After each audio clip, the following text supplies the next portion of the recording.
It's something we all desire, but somehow it keeps eluding us like sand slipping through our fingers. Every day, we can choose to do whatever makes us happy. We have many choices and opportunities throughout the day, from when we wake up until we go to bed. But even though we have many options, we usually don't pick the things we should do regularly.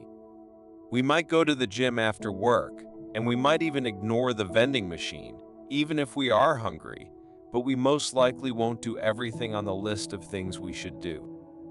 Sometimes we might decide not to go to the gym because we're tired, and we might choose to get a snack from the vending machine as a reward for our good behavior last week.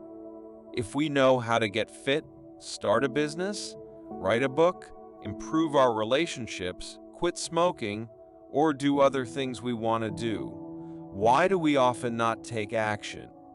This means that there is not enough control or order.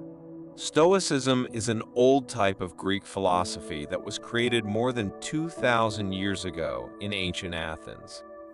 Zeno of Citium met with his friends in the old city of Athens to talk about how we can live a nice and joyful life.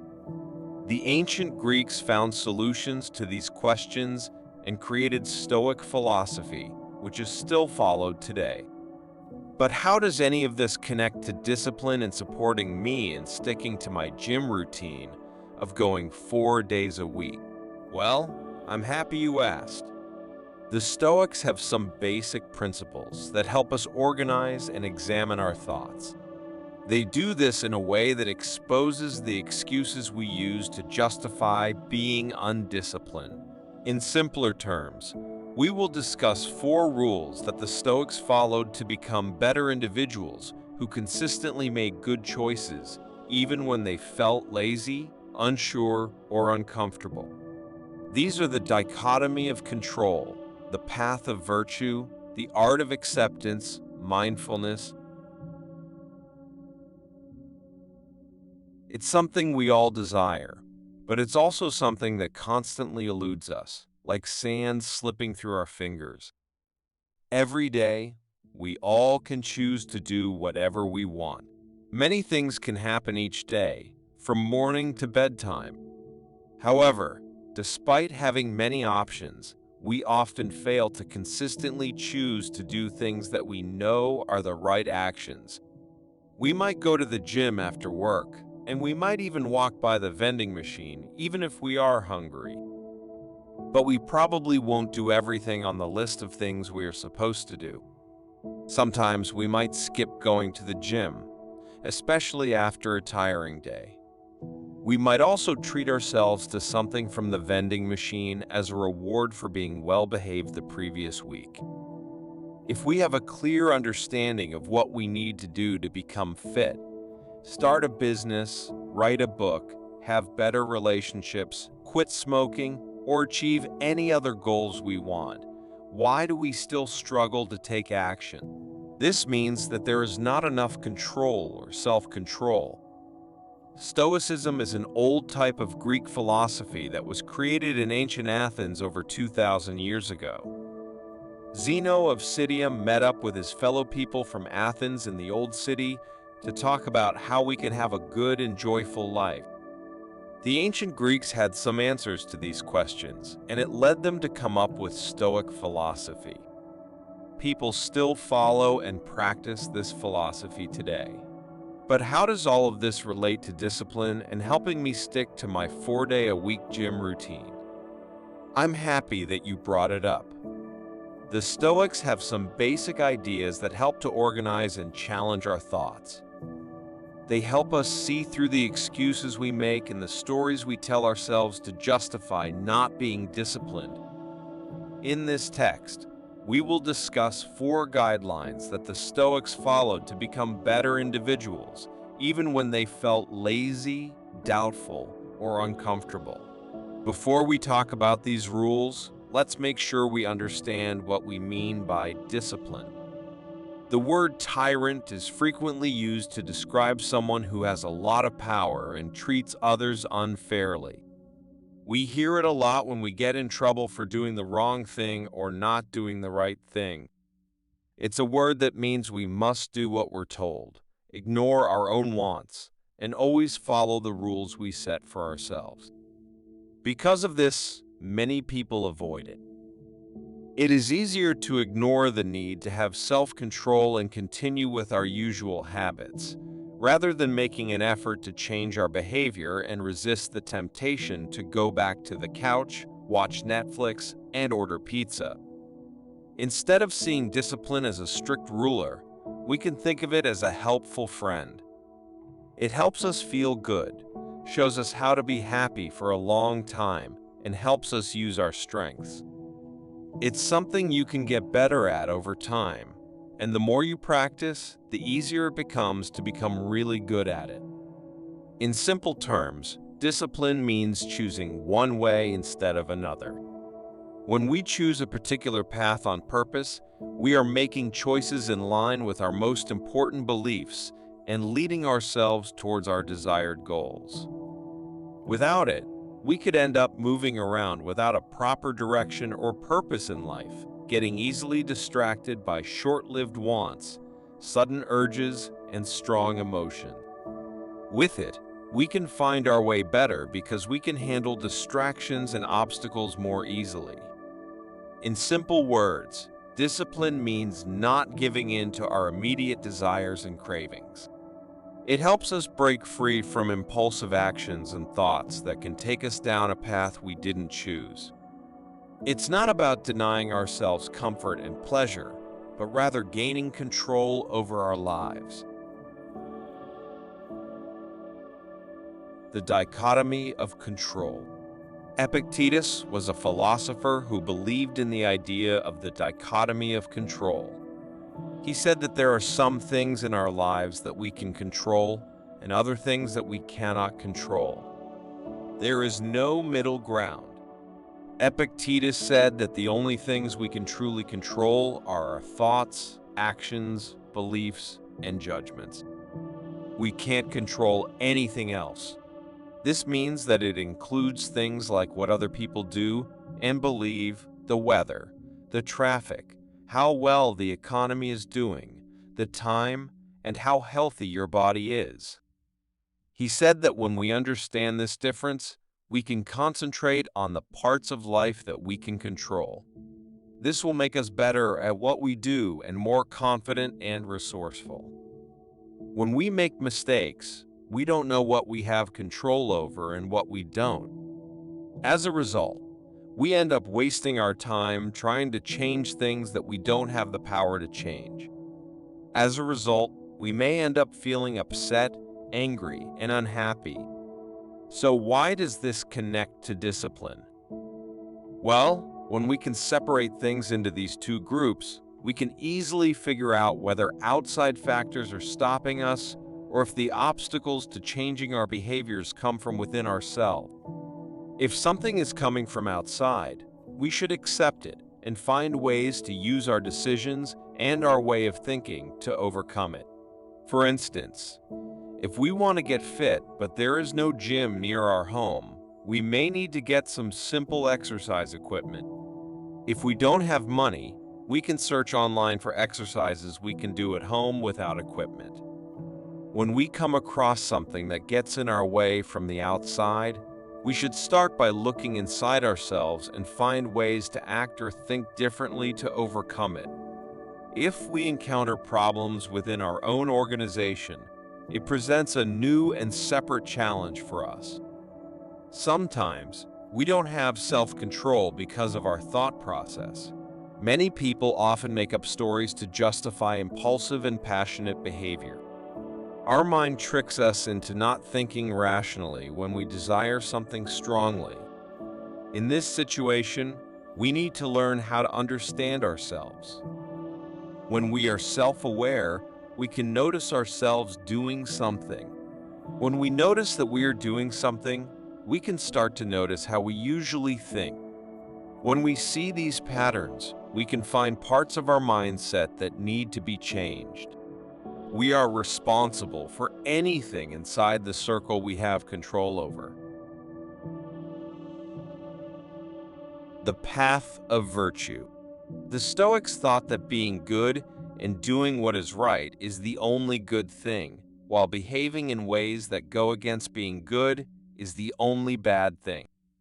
When someone behaves with goodness and tries to incorporate goodness into their everyday life, they are on their way to living a good life, feeling happy, satisfied, and in a good mood.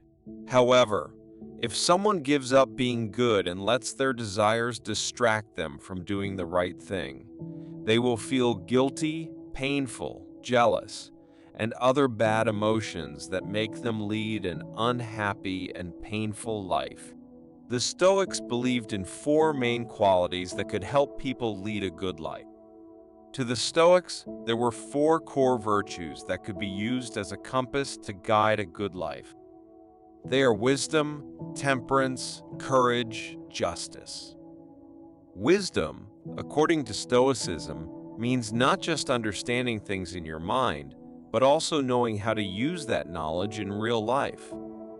This means being able to understand and handle difficult situations in life, make smart choices, and figure out what is really important. It means being able to see the world as it really is, without any personal biases or desires. Wisdom means knowing that we can control some things, but not everything, and it's better to focus on the things we can control. This is about telling the difference between things that are good, things that are bad, and things that don't really matter. It says that being virtuous is the only good thing, being vicious is the only bad thing, and everything else doesn't really matter. Courage for the Stoics means being brave, not just physically, but also morally. It means having the strength to stick to your beliefs and values, even when faced with difficulties. The message is about always keeping your self-respect and honesty, no matter what happens. Stoic courage means being brave enough to accept and deal with the hard parts of life, like pain and dying, without being scared or upset. In Stoic philosophy, justice means being fair, kind, and treating every person with respect and worth. This means making an active effort to help society and keep everyone getting along. This means being kind and polite to everyone, no matter who they are or how they act, because we all belong to a larger group of thoughtful people. Temperance means controlling our desires and impulses. It is the virtue of being moderate and having self-control. This is about finding a balance and peace in our lives.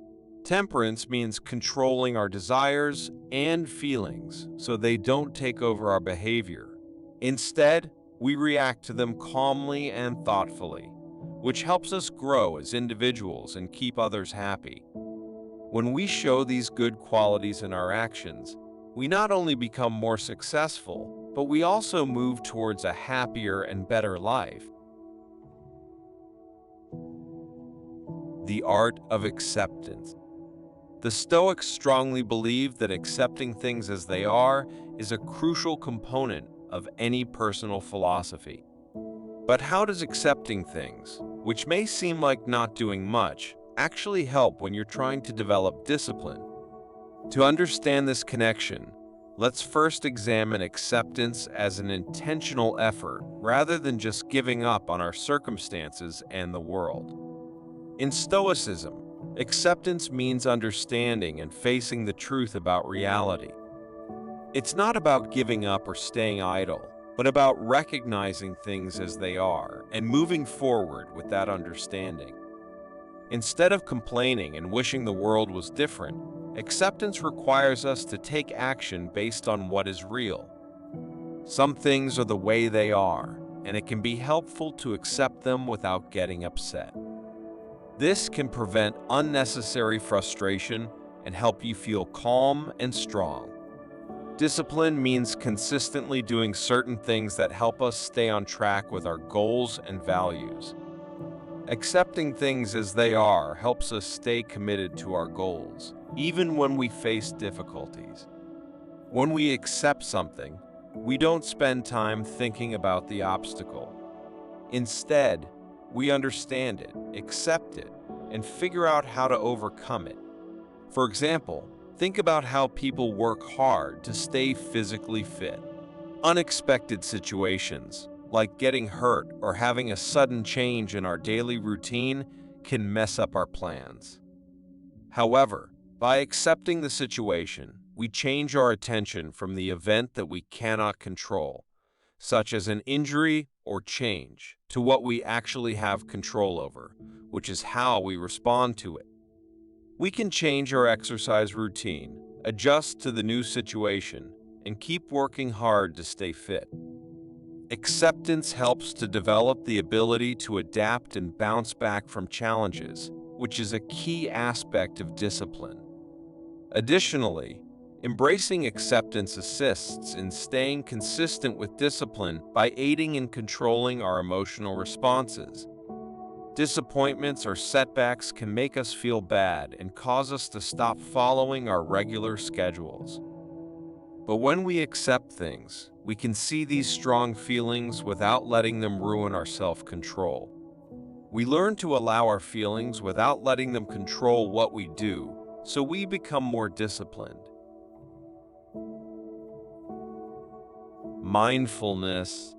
Mindfulness is the fourth Stoic practice that we need to focus on, but many people today don't pay much attention to it when explaining the philosophy. At first look, it may seem unlikely that mindfulness and discipline go together, but if we examine the philosophy more closely, we can see that they are connected, like two parts of one thing. To explain this connection, we need to go over some basic information about mindfulness. Mindfulness is a way to help us focus on the present moment. It involves being aware of our thoughts as they happen and paying attention to what we're doing. It comes from ancient teachings and can have a positive impact on our lives. The opposite of mindfulness is when we constantly think about the past or future, which doesn't leave us any mental space to focus on the present moment. At this moment, you may be curious about how mindfulness and discipline are connected. If we understand discipline as intentionally choosing one action instead of another, we can also see how being aware of our thoughts and emotions in the present moment can stop those thoughts and emotions from making us act in ways that go against what we believe and want. Being aware helps us to notice and stop these desires. Let's think about the importance of eating healthy food. Being mindful means paying attention and being aware of how we eat. It helps us notice when we feel like snacking, even when we don't need to, appreciate each bite of food, and know when we are full. This strong understanding makes us more disciplined, helping us stay committed to our food choices, even when we feel tempted for a short time. Furthermore, mindfulness reminds us to concentrate on what we are currently doing, which is an important part of being disciplined. It keeps us focused on what we are doing right now and helps us pay full attention to it. This focus helps us work better and be more efficient, improving the quality of our daily tasks.